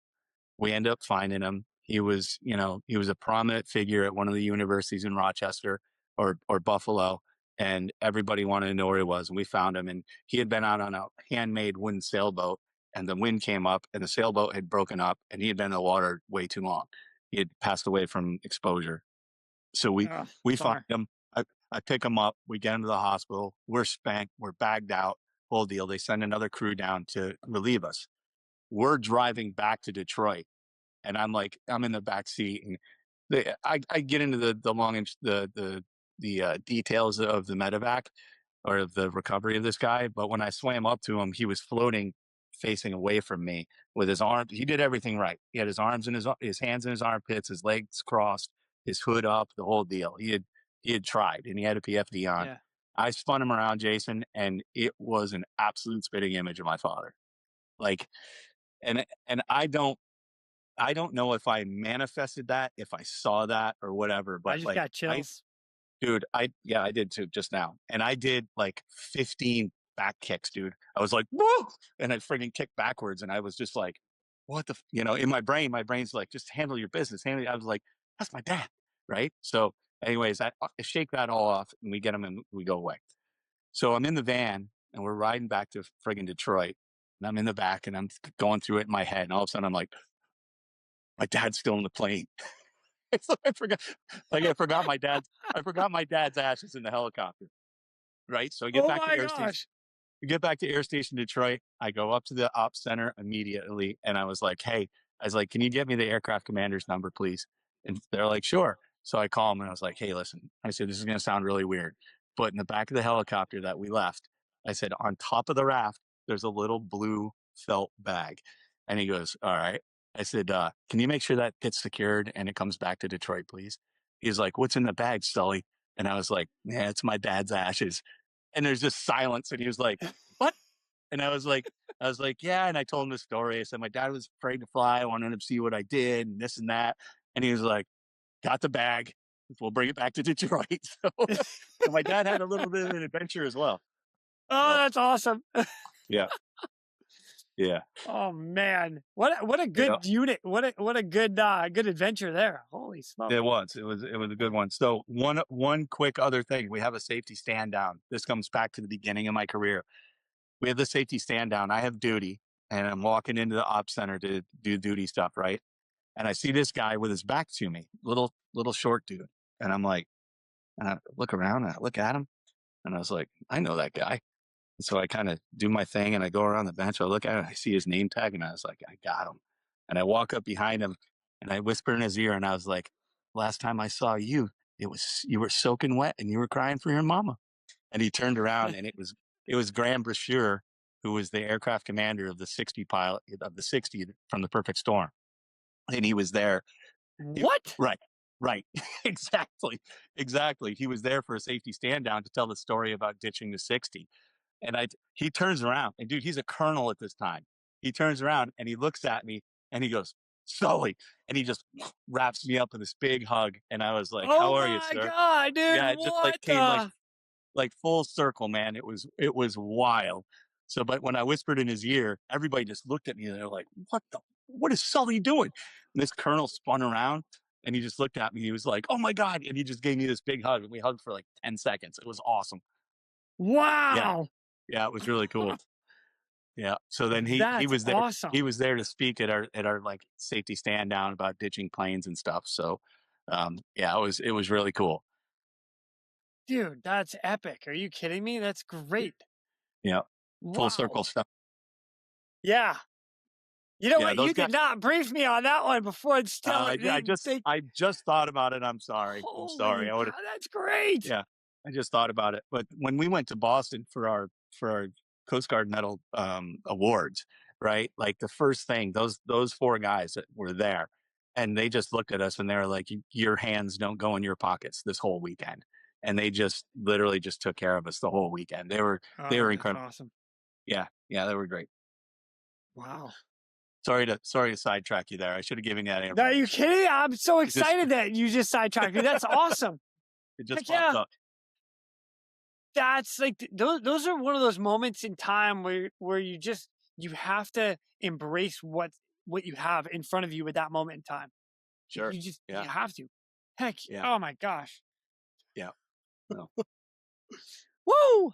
All right. Yep. So Traverse City, you already gave us a little rundown, one story out of Traverse City. Yeah. Yeah. Is there anything So, else that stands out in Traverse City? yeah. So I had a pretty cool case. Three guys had this big, huge, beautiful trimaran, I guess. Oh Big yeah, catamaran. the three of them, one in the middle, Yeah. and two on the outer edge. Where Yep. the center is like the cabin and everything like that. And Yeah. they apparently were very well seasoned sailors or whatever, and they were out on East Bay, and they actually pitched it. They on a tack or whatever, they pitched this boat and it ended up flipping over, and they were inside when they did it. Everybody was inside in an airtight compartment, and it was Okay. upside down. So we got launched on it. We get out there, and there's a small boat on scene, but they've got communications with the guys that are inside, but the small boat can't do anything. So the pilot's like, "Hey, we're going to put you down." I was like, "All right, sweet." One of the eeriest things that I've ever seen in my whole life, and I still, like, sometimes when I close my eyes, I still see this. So East Bay it's fairly big and it's deep, right? It's very deep, but the water up there, it's like the Caribbean of the North. If you've never been up there, the water is crystal clear. But when it's deep, it's also very dark and clear, right? So I'm swimming up to it. Now I think this was like a 70-foot boat. So the mast is huge. There's lines everywhere. I'm swimming up to it, Jason, and this boat is underway at like sail, filled out, everything just upside down. It was crazy. Like I was swimming up to it and the boat is upside down. The sail's filled with water, right? So it looks like it's sailing and it's moving. All the lines are all over the place. And I just was like, for a second, I just had to stop. I was like, this is the craziest thing I've ever seen. So once I do my like evaluation and assessment of where all the lines are so I don't get tangled up and stuff like that, I saw there's a porthole or a window on the side that I could get to without getting tangled up. So I swam up to it and I was like looking in it like this. And when I looked in, all I saw were three guys looking back at me like this. So I'm like, I was like, whoa, what I was the like, heck was that? I was like, and they were like, get us out of here. And I was like, I don't know what to do. So the divers are on the way. So I'm in the water. The dive boat's on its way. The divers get there, and there's an emergency hatch located, obviously, on the back side of this, on the top side of this compartment. So if it does flip over, you can get out. But that emergency hatch is about a foot underwater, right? So I'm like, what's your plan? And they're like, we're going to open that emergency hatch. I said, that boat's going to fill up with water as soon as you do that. He goes, then they're going to have to be quick. Now, all three of these guys, Jason, are big dudes, like 6 foot, 250. All of them are substantially, built. So I was like, all right, good luck with that. I'll be standing by. So I'm just kind of treading water, hanging out. I see the divers go over, dude. And then it was like this. Whoop, whoop, whoop. All three of these dudes pop up and eyes like this, like cats in a bathtub. No, have zero idea what's going on. So I just swim over, grab one of them, kick as hard as I can over to the 41. They pull him up. One of the divers is like putting this guy on his back because it looks like he's having a heart attack or something. And he was just having a problem. They grabbed him, bring him over to the 41, and then we got the other guy over to the 41 and they picked him up. But that boat, man, when it was sailing upside down was the craziest thing I'd ever seen. And then those guys popping up one at a time. I was just like, holy shit. I don't know how they did it. Because they opened that hatch, dude, and all three of them just like, whoop, whoop, whoop. It was awesome. Wow. So yeah, that was a cool case. So I ended up ingesting like probably, I don't know, half a gallon of gasoline because the gas was all over the water and everything. I was breathing. My throat was burning. My stomach was messed up for a while. Yeah, it sucked. But that was a cool case. And I enjoyed it. The guys from the 41 were all excited, and I was all excited. We were yelling and screaming and having a blast. So is the 41 not able to get close enough to the boat because of all the lines and stuff in the water? They didn't want. Yeah. There was crap, and plus the other two sponsons or pontoons. You couldn't get to the center pontoon. You couldn't like drive in there. So look at us. I mean, seriously, like we're helping those guys out too. It's great. Right. It's just like back to our point. Our point. You think you know what you're getting into. You have no idea. Yeah. So. Oh, that's cool. I like that. Well, if I remember correctly, you actually have one or two more out of Traverse City. One of them has to do with the medevac, and the other one has something to do with like flickering lights, or is it two in the same? Yeah, no, it's two different cases. So actually, I I wanted to tell the Beaver Island medevac story. It's not my medevac, but it was on my duty day, and one of our young new swimmers who hadn't done anything yet was like, "I'll go," and I was like, "You want Oh, it?" nice, I was like, nice. You want it? Go ahead, take it." Right, and that's one of those cases. Be careful what you ask for, because it was a not one of the ones that you want. I mean, nobody died or anything, but the nature of the emergency was pretty gross. And Got it. what he had to deal with, I was just fine not having to deal with it. And when he got back, I was like, "Oh, be careful what you ask for." So, but yeah, that was just a quick point there. I actually, I heard like a couple of us talk about it. When you're a young swimmer, like you just graduate, what's the first thing you want? You want a SAR case. Like Yeah, action. I never actually wished for anybody to be in injury or in pain or in peril. Correct. But my gosh, I want to get out there and go do something that I've been training to do. And recently, I was talking to Scott Ruskin, who you and I Yep. both had a chance to meet. And Yep. Scott was like, he was the same way. He's just like, I just want a SAR case. He'd gone like 2 months without anything. And the chief down there in Corpus was like, it'll come. It'll Yeah. come. And sure enough, he gets friggin' like big. You got the big one. Yeah. You got the big It'll one. come. It'll come. It'll come. Yeah. So So from there, I had a case. It was a duty night, and it was a return of a overdue small fishing vessel in Lake Superior, and we went on our search.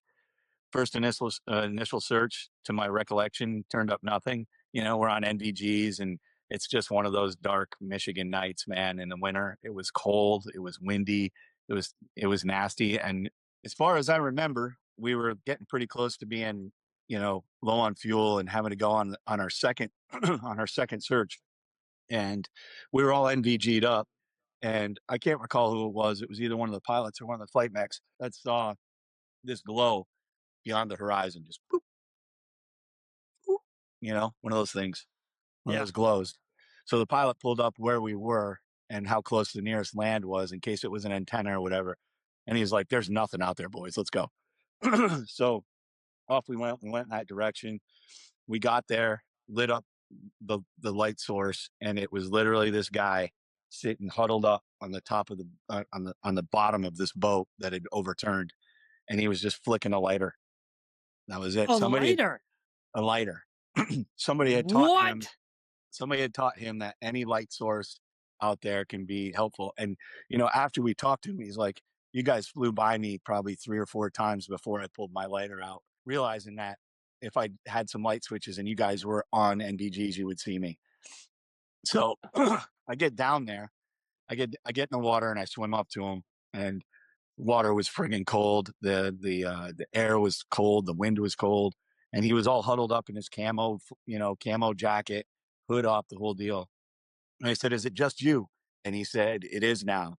And I was like, "How many of you are there?" And he was like, "There were 3, my aunt and my uncle. But I watched them go under." And I was like, "Okay, so let's get out of here. You ready to get out of here?" And he's like, "Yes, please." So I said, "All right, give me just a second." And at that point, they were in like an 18-foot sea nymph with a standard outboard motor. I'm going to say it was unfortunate where they were in the conditions that they were in. So I went under the boat. I maintained a hand on the boat, and I went under to make sure that, none of them were underneath there, and I couldn't see anything. So get him off the boat, put him in the basket, get him up in the basket, do one more search kind of around the area with my flashlight, looking to see if I could see anybody that I could get. Nobody. And then we, hauled ass back to, I think we went to, Bad Axe. Yeah, I think we went. I think that's where we landed, to fuel up and meet an ambulance. But yeah, he sashayed his way into an ambulance, and had a terrible night. Lost his aunt and uncle.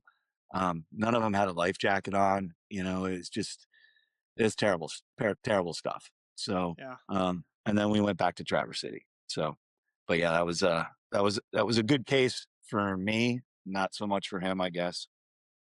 Dang, man. And then I'm sorry for the loss, but like you guys finding him with a lighter. Wow. Yeah. I mean, like I said earlier, when we incorporated MVGs, especially the new stuff, when I was still flying, we went from terrible handheld friggin' lanterns out the door to being able to see any light source, with MVGs. And anybody that goes out on a boat should have some sort of light making device, whether it's a strobe light or a waterproof flashlight, or, don't rely on your cell phone camera or your cell phone light, because cell phones, when they get wet, some of them don't work. Have something in a plastic bag that's readily available, conspicuously located, so you can grab it if something bad goes down. Agreed. Yeah. For sure. So, so cool.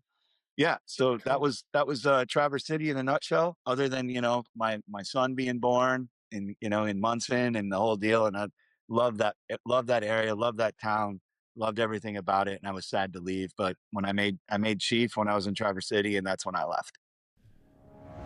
We're going to divert real quick to thank our sponsors. Ready Bar, originally made for astronauts, now designed for first responders and built for you. This high-performance meal bar provides complete nutrition without the sugar crash. A must-have for any helmet bag, swimmer bag, or everyday pack. Get yours today at getreadybar.com and use the promo code RESQ10 for 10% off. Ready Bar, zero crash, all fuel. Which is congratulations. And you end up going to Washington, D.C., where you did not get any rescues at all. You have to deal with the D.C. politics and headquarters. Yeah, I'll tell you, I mean, I talk smack about that tour quite a bit, but I will say this. It was an awesome billet based on the people that I was serving with, based on the people that I was, in an office with. I was in an office with 3 other aviation guys, because I sat in the same office as my detailer and as the AMT detailer and the tweet detailer. We all sat right in the same office all together. And my job was at the time, we had an airman detailer.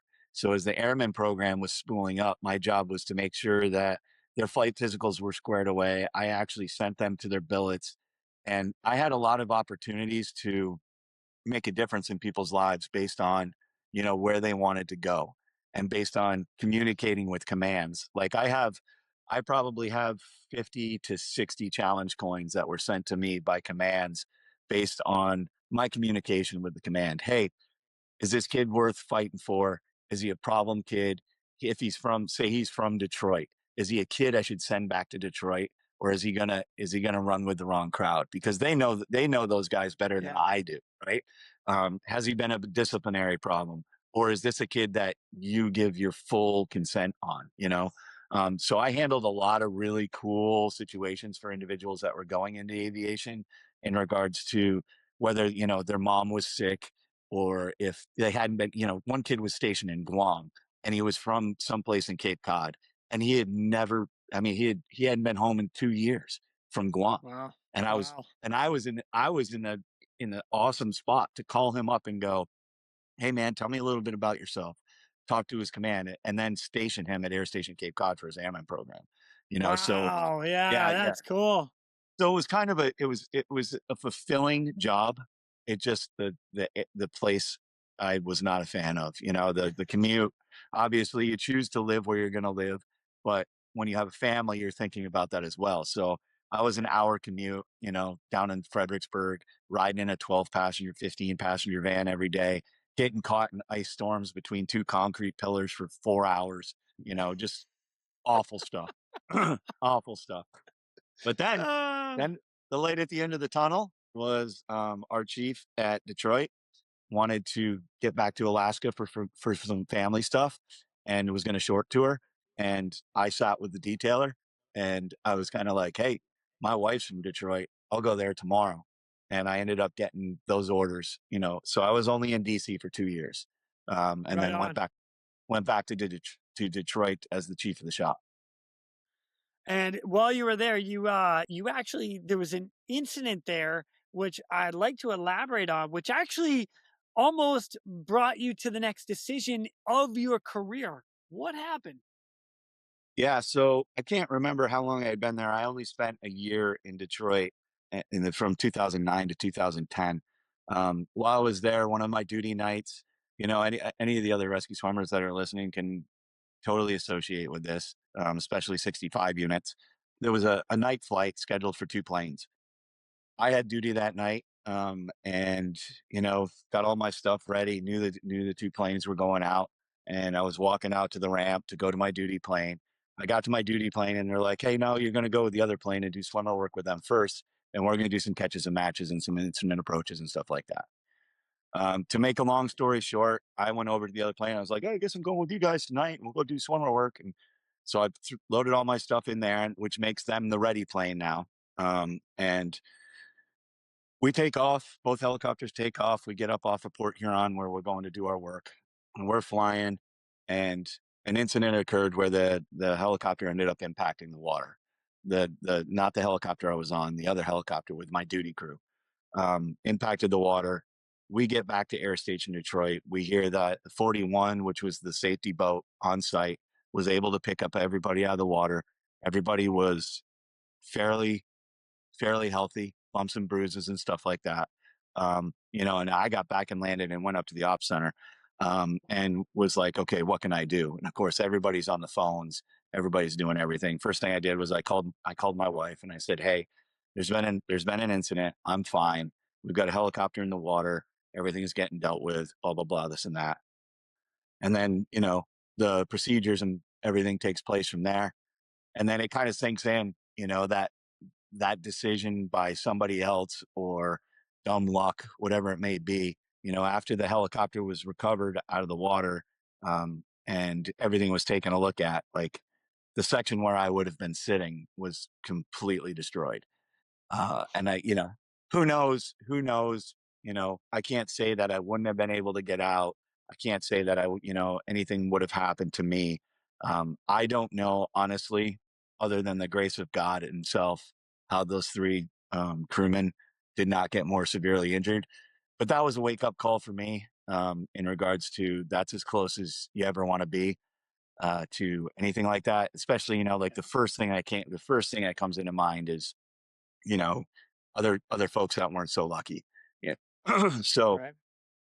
for me, I knew that I was going to be done pretty soon. I had applied for warrant officer. I had realized that, at this point in my career, I was starting to break down, not only physically, but also how much was my mind in it after 18 years of doing, response and waiting for the siren alarm to go off. I told myself, and maybe there's other people out there that have felt this, when you stop caring about when the siren alarm goes off or wanting the siren alarm to go off, then it's time for you to move on and do something else. Yeah. Because when it becomes like, oh, and you roll your eyes up in your head, you're staying at duty and the siren alarm goes off and you're like, I don't want anything to do with this, then it's time to move on. You just, Right. you come to that realization. And as prideful as we are, and as much as we are alphas, I guess, when we're young, and as you get Yep. older, and then you have a family, and you have a baby at home, and then you have this and that, all that stuff starts coming into play, right? So for me, I was like, all right, yeah, I don't need any more. I don't need any more messages. I don't need any more SAR cases. I don't need anything. So I continued to stand duty for a little bit longer, and then the message came out that I was making warrant, and then I was done. So And from there is when you hand in your swimmer wings and say, it was a yep, good freaking time. it was a good run, boys. It was a good Yeah. run. Uh, um, and there's a lot of people that said, "Oh, you're making a mistake. You're making a mistake. You're doing this and that." But at the time, all I was thinking about was longevity, and I was thinking about, all right, well, I'm not ready to retire yet. I just wasn't ready to retire yet, and while I had a college degree, I wasn't ready to go out there yet. I Yeah. still wanted to be part of this incredible group of people that we were surrounded with for so long, right? And you know, hindsight being 2020, I should have listened to them, because it ended up being that my next step into becoming Marine Safety Inspector wasn't for me. It wasn't a thing. I Yeah. I got to my billet in Miami, and I was ready to go. I was thinking about the future. I was like, all right, I get all these qualifications, and I wander out into the private sector, and I can write my own check. Basically, I can I can do really sure. really well. But Jason, from the second that I left the shop atmosphere, and from the second I left the brotherhood, it was over. It's the greatest thing that I miss. The biggest thing that I miss is the camaraderie, the brotherhood, the brother and sisterhood, I should say. Just the being surrounded by such incredible human beings that are willing to do so much for others was massive. And Yeah. I miss it to this day. I still, I work in the safety field and construction, and I'm surrounded by a different type of person than what was surrounded with before, and I miss that. I miss being able to be around my people. And, Yeah. that's why those reunions and those get-togethers are so important to me, even Well, if it's, yeah. yeah, It is important. yeah, I miss it yeah, too. There's not too many people. I actually got to say, I don't think there's anybody that doesn't miss it in one aspect or another. yeah, yeah. Some of it's a pain So, in the ass, but the other stuff, it's all the good stuff. And you're like, oh, yeah. Yeah. yeah, Because then you're battling stuff together. You're going through hell together. yeah. I agree. And then, the wins and the losses are shared together. You True. you don't have, these standout individual things. It's always, especially with what we did, I never did anything by myself. I never, never once was it just me. It was the two pilots up front and the flight mech making sure that I came back, and Right. everything was always about the crew, and whether you were best buddies off of work or not, it didn't matter. As soon as you put your helmet on and you strapped in, you were all one. And that was, I miss that. Yeah. So, Yep. I agree. yeah. Me too, man. Me too. Sully, this has been awesome. I would love to ask you with your entire career, again, 23 years and 8 months. Yeah, we did dial that one in just to confirm that one. Right. But is there a piece of advice that you would pass on to everybody that's either A, still doing the job, or B, the people that are thinking of coming in to do it?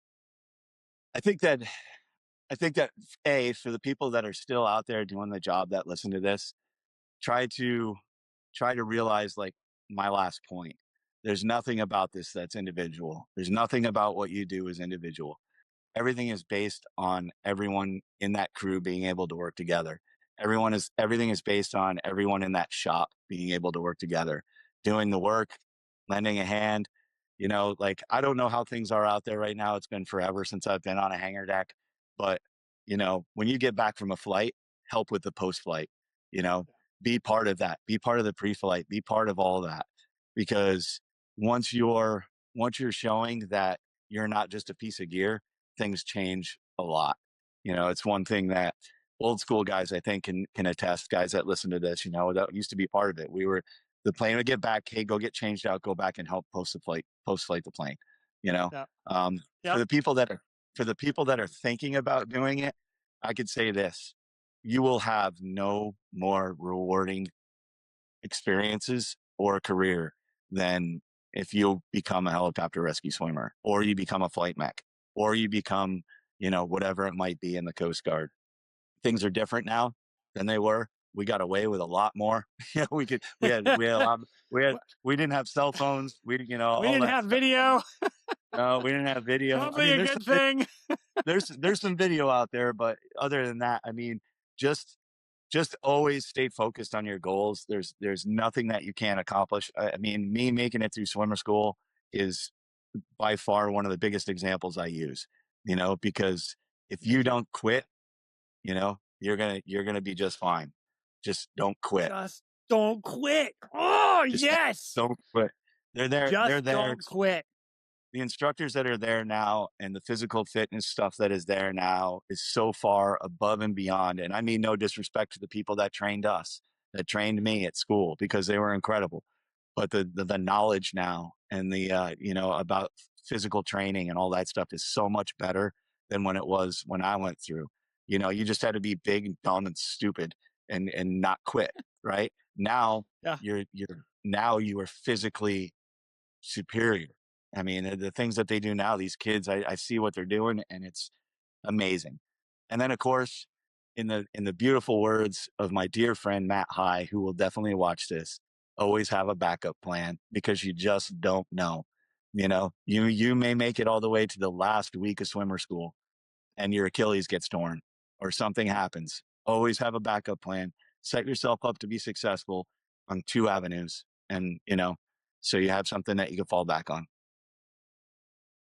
Bro, I love it. Sully, this has been an absolute pleasure for me. Thank you so much for coming on and joining me, sharing your entire career as the U.S. Coast Guard rescue swimmer number 351, huh? I appreciate it. All right. Thank you. Thank you. I appreciate it. It was a pleasure being here. Thanks for allowing me to share a few stories and, put it out there. I think what you're doing is great. I wish you all the best of luck on it. And there are so many people out there that could share so many stories. I know you'll get to all of them. I hope so. That's the goal. That's the goal, man. I hope so too. I appreciate it. I hope so too. And the next time we get together, I think maybe a small one on the rocks. A wee bit. Just a wee bit. A wee bit. Just a wee bit. Little, just let it sit for a minute. Literally get a little cold, and then cheers. It's on me. Done. Oh, I'm definitely showing up then. All right, brother. Thanks, brother. And with that, ladies and gentlemen, we are out of here. Go. Now, it's time for me to pull chocks and take off. But before I go, I'm always looking for the memorable rescues that people have done. If you have one that you're willing to share, or know somebody who has a story, please feel free to reach out to me. I'd love to highlight it here at the Real ResQ. For everybody that is standing by for that SAR alarm, remember, those in distress are praying for a miracle. They are going to get you.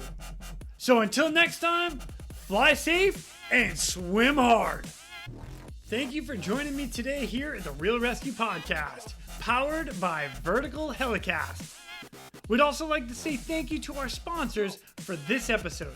Airbus. Airbus provides the most efficient helicopter solutions to its customers who serve, protect, save lives, and safely carry passengers in demanding environments. Its civil and military helicopters are flying all over the world, making missions possible. Visit airbus.com for more information. Axnis. The Axnis PNG wireless ICS system delivers cutting-edge wireless ICS technology to any aircraft. As a fully integrated system, or as a carry-on, carry-off mobile base station, the PNG wireless system is the right solution for any mission. And whether your mission is saving lives or servicing high-value assets, Onboard Systems Hoist stays ready to assist. Features such as single-point payout reduce the potential for hoist-induced load swings, enhancing overall safety. For more information, go to hoist-winch.onboardsystem.com.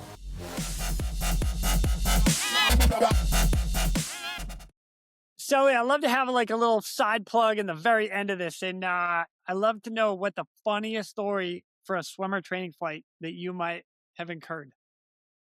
All right. I mean, it was funny. It was funny to me. So I was at Advanced Rescue Swimmer School, and we were out doing our high surf training, where you're working with the helicopter, and the waves they weren't everything it can be out there, but they were big enough to keep disappointment. If you've ever been out there, you know that a standard day is big enough. And my partner, I'm just going to leave his name out. My partner and I are doing our ops, and we go down, and he was the survivor, and I was, the rescuer at the point in time, and I'm on the hook, and they lower me down, and I'm facing him like this. And of course, one of the waves had already gone by, and I was going to put him into the sad poo, and I go to put it, all of a sudden he just stops and like tries to get my hand away from me. And I'm looking at him, I was like, what are you doing? And when I tell you, his eyes went this big, he was looking behind me, and he was like that. And I just knew we were just about to get hammered. So I grabbed a hold of him as hard as I could, and this wave just pummeled us. And I don't know how the flight mech got enough cable out. I have no idea, right? Because they're awesome at their job. Pummeled us. And we both came up.